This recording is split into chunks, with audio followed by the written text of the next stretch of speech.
We see our presence in the universe at this very moment in time for 60 or 70 or 80 years as one whisper. And we can't give meaning to our own lives because there are no preconditions, there is no God, there is no moral statement in the universe itself, of the universe itself. Isn't that more challenging than returning to the old idea of a moral God who needs us to... If you want to live your life being challenged, that's fine, but... We want to be consoled. Yes.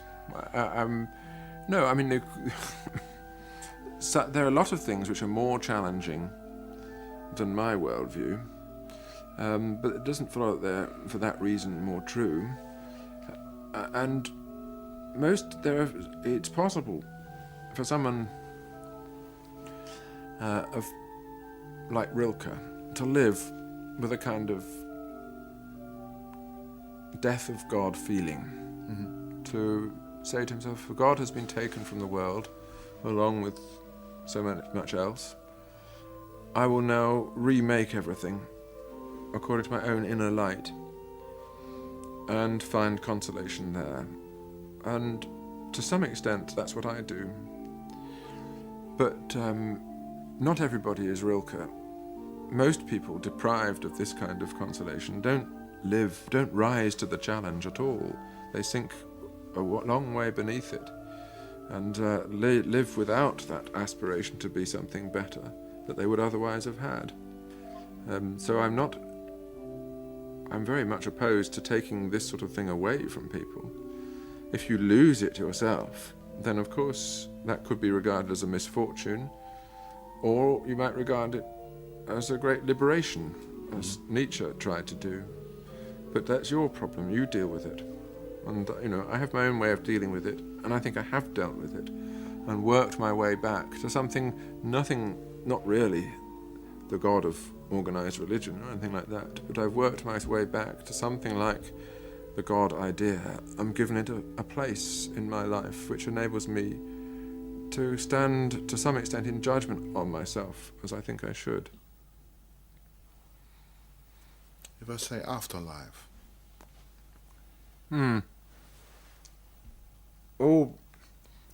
That's a mystery. It's the same mystery as time itself, isn't it? What we are only here and now. Yeah. But here and now is also eternal when properly experienced. It is, Mr. Scruton, but after 60 or 70 years, you're dead and buried. That's it. The world goes on, reality goes on, time goes on. That may very well be true. But look at it another way. Those 70 years that were given to you under subspecie eternitatis, they haven't been taken from reality. Nobody in the future is going to revisit them, but you will revisit them because they are yours. You won't revisit them in time, but that time is yours and is yours eternally. And this is what Nietzsche should have meant by eternal recurrence, that you should live each moment of your life not as though it were a fleeting moment, but as though it were eternally there, fixed, made what it is, but fixed, as it were, in another dimension. And that is a consoling thought, because after all, in this time, in time as we experience it, after death, you are no more, and therefore you lose nothing, nor do you gain anything. And there is nothing for you to miss. But in these 70 years, you have everything, and it will be there always. Those are your 70 years. And how to envisage that? You can't envisage that without you. You can't envisage those 70 years from a point of view outside them, in which you are not.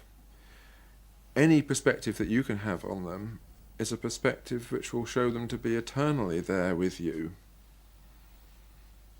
And you will never lose them, except by losing yourself. So it's up to you to live them well.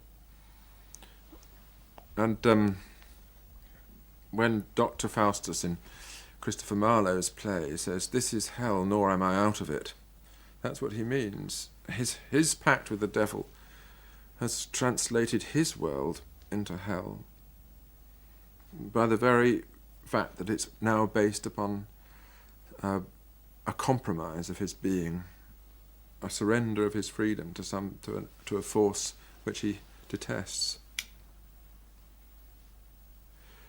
Anyway, that's slightly mystical, but what's the point of philosophy if it doesn't enable you to say mystical things? No. Why is it that so many people are longing after a wonderful paradise, an afterlife, eternity? Do we understand it? I'm not talking about the view of Nietzsche now. I'm talking about the everyday view of people going to a church, longing for eternity, eternal life. Well, it's a parable of that eternity is what it they have. It seems to be looking for consolation, is it? Yes. Of course. When people lose that longing for paradise, they start instead longing to win the national lottery or something. They engage in vulgar, secular versions of it. I mean, it's in all of our nature to long for the compensation for what we have not had, and to think that finally they'll be given to us that which we've always wanted. But it may be that that is the only way that many people can live properly, by holding in front of themselves this ideal and trying to earn it. But of course it doesn't stand up very easily to examination.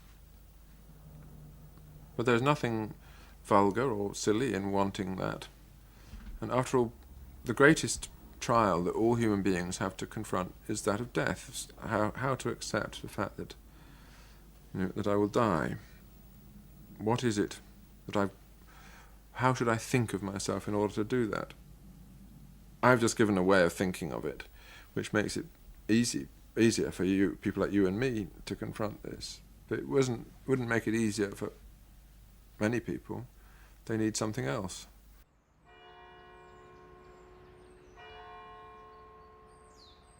The concept of consolation that we have is influenced through and through by the Christian religion, which is, after all, the foundation of our civilization, and it's what glows in the embers of Hegel's philosophy too. And this presented us with this extraordinary image of consolation through loss in the death of God himself on the cross, a most extraordinary voluntary renunciation of this life and acceptance of the most painful form of death,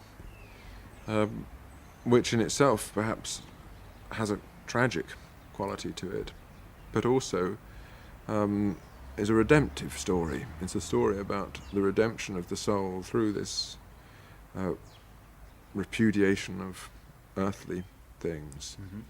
It has been the central image of consolation in our tradition, and it's a most extraordinary idea. For you, it remains a kind of ultimate symbol. Yes, that. But why? That there is a path of renunciation, which is also an acceptance. It's not a path that I have the strength to take. Why should we accept? Father, forgive them.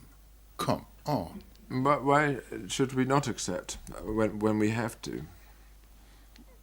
We have two choices. One is to go towards our end, accepting it. The other is to be dragged, kicking and screaming towards it, but it's the same outcome either way. the only thing that we have the freedom to do is to achieve the serenity beforehand, which comes from willing sacrifice. So I think that it's just a model of rational conduct. Mm-hmm.